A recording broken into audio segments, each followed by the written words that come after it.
আসসালামু আলাইকুম। আমাদের কাছে অনেকেই প্রশ্ন করেন, আমরা কি আগে কাউন্সেলিং নিব নাকি আমরা আগে ওষুধ নিব? এক্ষেত্রে সহজ একটি উত্তর হলো, আপনার আগে বোঝা দরকার আমাদের মানসিক সমস্যাগুলো কিভাবে কাজ করে। আমাদের মানসিক সমস্যা সাধারণত ৪ টি ক্ষেত্রে কাজ করে। ১ নাম্বার চিন্তার সমস্যা, অর্থাৎ আমরা আমাদের চিন্তাগুলোকে নিয়ন্ত্রণ করতে পারি না বা আমাদের কিছু ভুল চিন্তা বা অমূলক চিন্তা আমাদের মধ্যে বারবার আসতে থাকে। ২য় নাম্বার হলো আমাদের আবেগের সমস্যা, অর্থাৎ আমাদের আবেগকে নিয়ন্ত্রণ করতে পারি না। হঠাৎ করে রেগে যাই, হঠাৎ করে আমাদের মনটা এতটা খারাপ হয়ে যায়, মনে হয় সবকিছু আমাদের থেকে দূরে সরে যাচ্ছে। অর্থাৎ আমরা দুঃখ পাচ্ছি, কষ্ট পাচ্ছি, ভয় পাচ্ছি, এই ধরনের। অর্থাৎ আমরা আবেগকে নিয়ন্ত্রণ করতে পারি না। ৩ নাম্বার আমরা আচরণকে নিয়ন্ত্রণ করতে পারি না।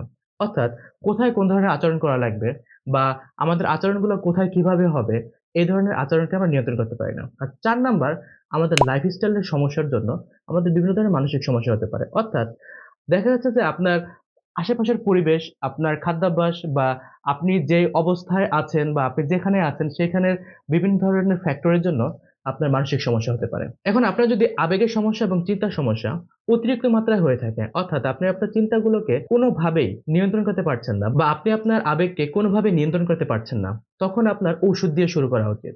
অর্থাৎ ওষুধ এখানে সাপোর্টিভ হিসেবে কাজ করে।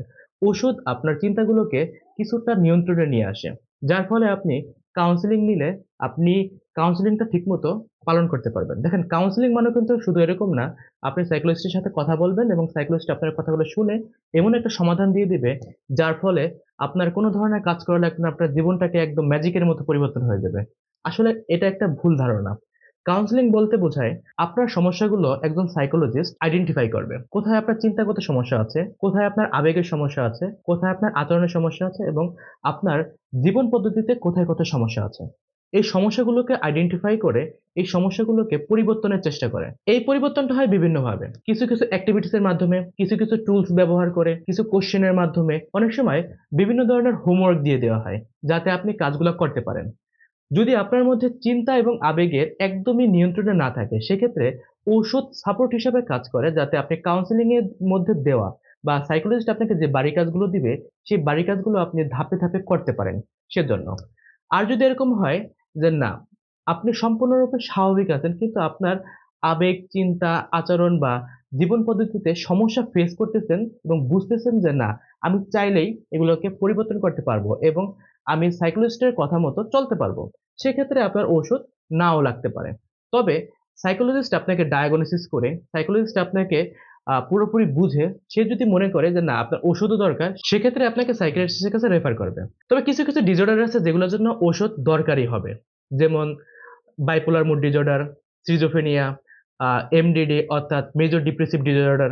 এই সকল ক্ষেত্রে অনেক সময় রোগীর ভিতরে ইনসাইট থাকে না। অর্থাৎ রোগী যে আসলে তার যে আসলে রোগ সম্পর্কে যে ধারণা, অর্থাৎ তাকে সুস্থ হতে হবে, তার পক্ষে যে আসলে রোগটাকে মোকাবেলা করতে হবে, এই ক্ষেত্রে তার কোনো ধরনের ধারণাই থাকে না বা সে আসলে রোগ থেকে ওঠার যোগ্যই থাকে না। সেক্ষেত্রে ওষুধের মাধ্যমে রোগের তীব্রতা কমে এবং কাউন্সেলিং এর উপযুক্ত হয় এবং পরবর্তীতে তাদেরও কাউন্সেলিং করা লাগে। তাই আপনি ১ম এ সাইকোলজিস্টের কাছে যান বা সাইকিয়াট্রিস্টের কাছে যান। আপনি ১ম এ ওষুধই নেন বা কাউন্সেলিং ই নেন। যদি সাইকোলজিস্ট মনে ভাবে যে না, আপনার ভিতরে সিজোফ্রেনিয়া আছে অথবা বাইপোলার মুড ডিসঅর্ডার আছে অথবা মেজর ডিপ্রেসিভ ডিসঅর্ডার আছে, সেক্ষেত্রে আপনাকে ওষুধের জন্য আবার সাইকিয়াট্রিস্টের কাছে রেফার করবে এবং সাইকিয়াট্রিস্টের ওষুধ এবং কাউন্সেলিং ২ টি একই সাথে চলে।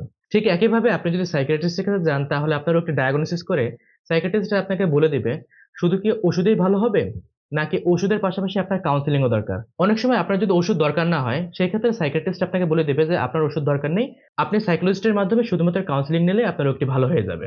এখন যদি আপনাদের রোগ সম্পর্কে ধারণা থাকে, অর্থাৎ আপনার কি ধরনের রোগ হয়েছে, যেমন OCD, anxiety, depression, panic attack, আপনারা যদি বুঝেন যে আপনার স্পেসিফিক এই ধরনের রোগ হতে পারে বা আপনার মানসিক স্বাস্থ্যসেবা নেওয়া দরকার, অর্থাৎ আপনার মধ্যে ইনসাইট আছে, আন্ডারস্ট্যান্ডিং আছে, সেক্ষেত্রে আপনারা সাইকোলজিস্টের মাধ্যমে ডায়াগনোসিস করে কাউন্সেলিং নিতে পারেন। এবং সাইকোলজিস্ট যদি মনে করে যে না আপনাদের ওষুধ দরকার, সেক্ষেত্রে আপনাদেরকে সাইকিয়াট্রিস্টের কাছে রেফার করবে এবং আপনারা সাইকিয়াট্রিস্টের মাধ্যমে ওষুধ নিবেন। ২ টা ট্রিটমেন্টের মাধ্যমে আপনারা খুব ভালোভাবে ইনশাআল্লাহ আপনাদের রোগ থেকে মুক্ত পেতে পারবেন। আপনারা যদি ঘরে বসে মানসিক স্বাস্থ্যসেবা নিতে চান, তাহলে আমাদের ফেসবুক পেজে অথবা আমাদের হোয়াটসঅ্যাপের মাধ্যমে আপনারা যোগাযোগ করতে পারেন। আমি এইগুলোর ডিটেইলস ডেসক্রিপশনে দিয়ে রাখবো। আজ এ পর্যন্তই। আবার দেখা হবে অন্য কোনো ভিডিওতে, অন্য কোনো টপিকে ইনশাআল্লাহ। আসসালামু আলাইকুম।